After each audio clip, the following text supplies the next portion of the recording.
It started like any other Tuesday. I just needed some milk for my morning coffee. You know how it is, that desperate shuffle to the corner store in your pajama pants and old college hoodie. The street was wet from the rain, and I was half asleep, scrolling through my phone. That's when it happened.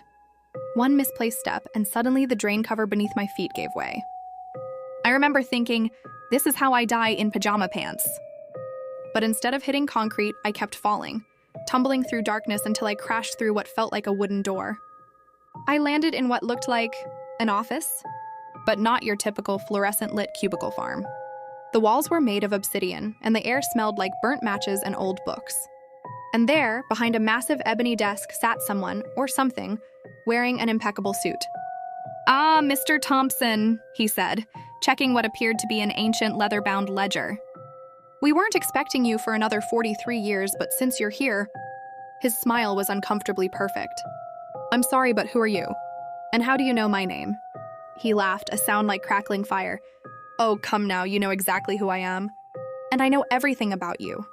Let's see." He flipped through the pages. "February 12th, 2019.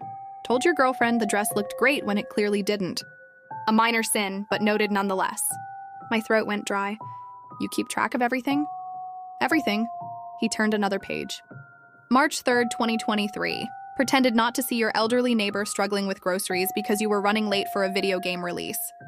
Each memory hit like a punch to the gut. The time I ghosted a friend who needed help moving. The office supplies I'd borrowed and never returned. The promises I'd broken. The little lies I'd told myself weren't important. I'm not," I stammered. "Dead," he closed the book. "No, not yet. Consider this a courtesy visit. A preview, if you will. Every action, every choice, every little moment where you could have been better but chose not to be. It's all here." I felt sick. So this is what happens? We're just judged on everything? Not judged, Mr. Thompson. Remembered. Everything is remembered. The question is, what will you do with this knowledge? Suddenly I was back on the street, soaking wet, still holding my phone. The drain cover was firmly in place as if nothing had happened. But I knew everything matters. Every small kindness, every missed opportunity, every choice. I walked into the store, bought my milk, and helped an old lady carry her basket to the checkout. It wasn't much, but it was a start.